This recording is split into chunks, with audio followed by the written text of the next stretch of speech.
Hey everybody, this is Drink64 and welcome to my review for the final episode of Week 2 of the Star Bomb. This is The Hard Way. Now, before I actually go ahead and get into the actual episode, I want to just talk about something from Crystal Clear very quickly that I didn't exactly elaborate on in the actual review, and that is this part right here. Now, I did put in the description and actually in the actual video that I did mention it looked a bit like Eclipsa and that I think it is Eclipsa. But I just want to elaborate a bit more on this, what I actually think is going on, because it could very well just be a huge Easter egg that they're just throwing at us for fun.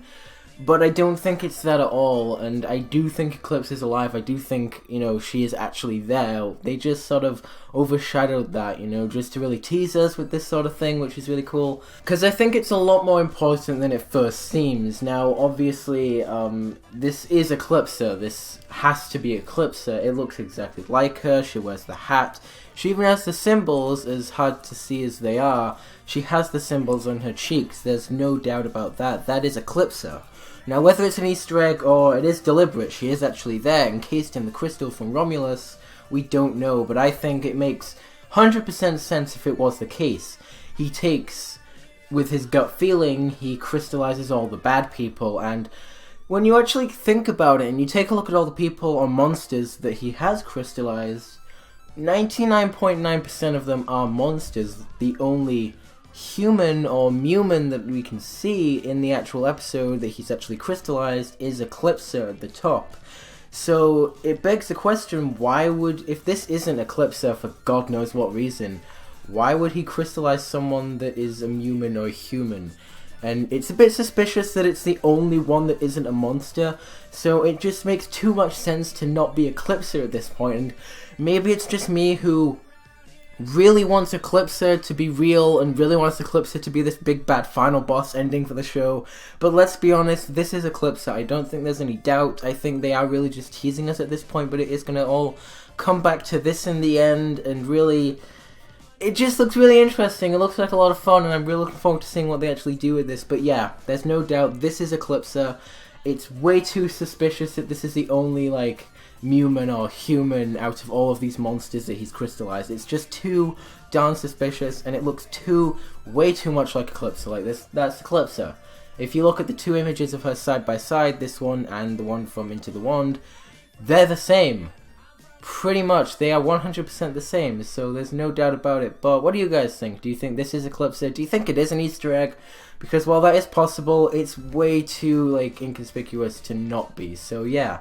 Anyway, let's just go ahead and get straight into the review for The Hard Way, because this episode was really cool. Hey everybody, this is Drink64 and welcome to my review for The Hard Way. So, this episode blew me away, and I'm sure it blew a lot of you away as well, and you'll see what I mean as we get into this. And before we actually get into this episode and everything I'm going to say about it, spoiler alert. I don't even think, for normal episodes, I don't think I need to say this just because it's quite obvious that there's going to be spoilers, but for this episode in particular, and some others later down the line most likely, I'm going to be giving this warning just because these episodes are massive, and a lot of shit went down, and I will just urge you to go and watch the actual episode if you haven't seen it yet. So here's The Hard Way. So overall, this episode was amazing. It showed Ludo in a different light than we have seen him in previous episodes, as more of an adorable little kid wanting to learn how to use his magical wand instead of this threatening villain that we've seen for the past few episodes, which is really interesting, and it's a different way of looking at it with the whole Glossaryck side of things, so it is really interesting.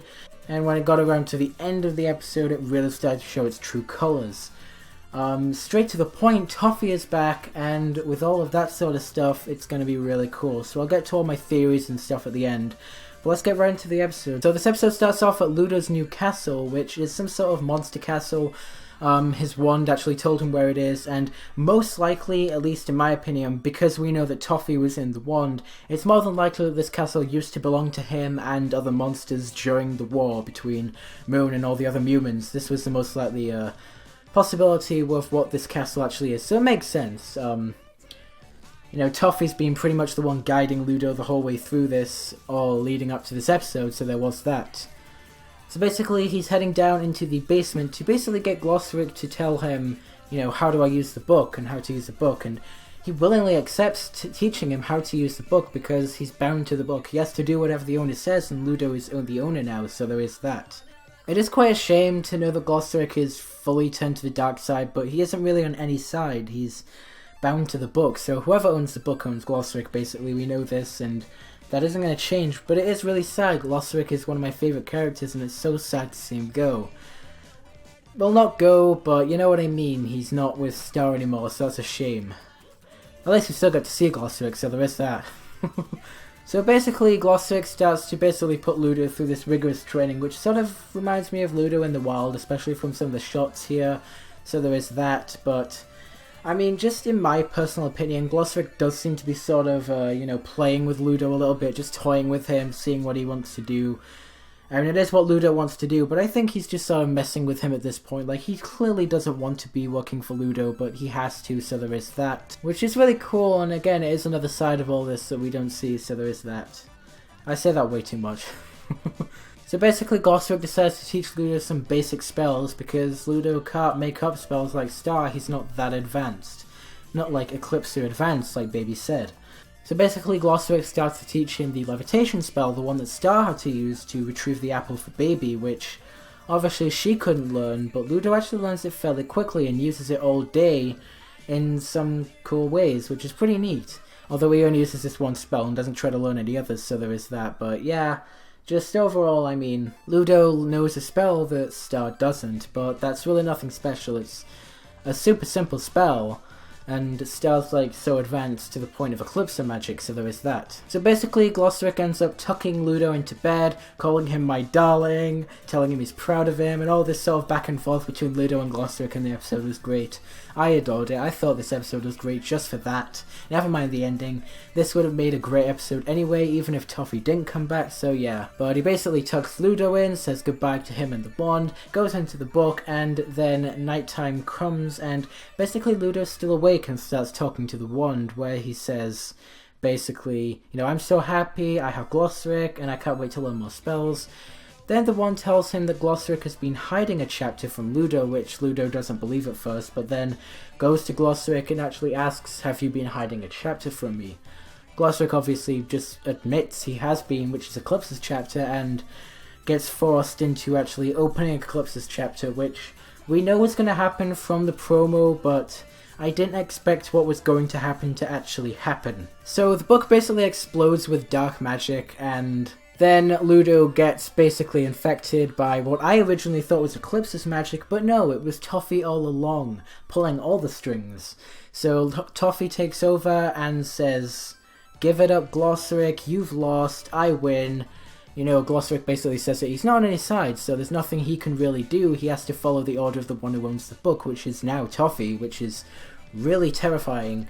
And Toffee just seems really, superior, like he's won. There's no doubt about it. He has the book, he has the wand, he has Glossaryck. There's no way he can lose at this point, and that's kind of scary. I mean, he's a pretty threatening guy right now. He's not just this businessman. He's like, I've won. Give up. There's no way around this, and that's the mentality that he has now, and, the mentality that he kind of deserves, so yeah. Just overall, I know I've gone quite quick through this actual episode, but holy crap, this was big.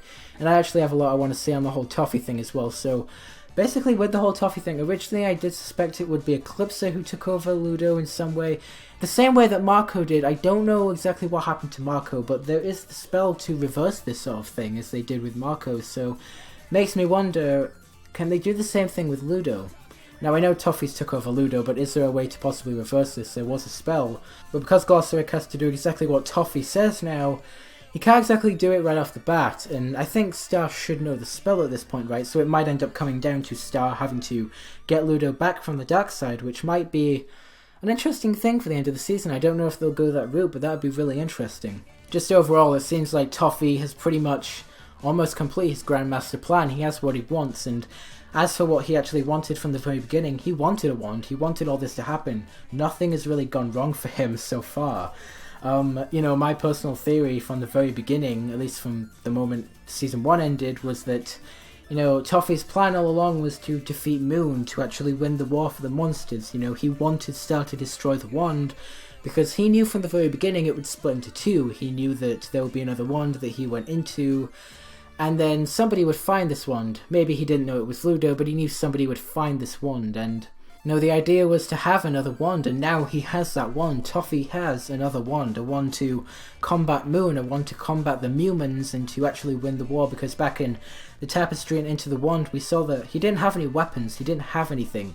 Moon just completely decimated him with a wand, slicing off his finger, and now he has the leverage, he has leveled the playing field, so to speak, and now he has a wand too, to basically counter Star or Moon's wands, so really interesting to see how this plays out, because now he's got what he wants. He has leveled the playing field, and you know, considering what I actually think may happen at the end of the season, and I'm actually going to go into that right now, into my personal theory for the end of this season, looks like it's going to be pretty bad.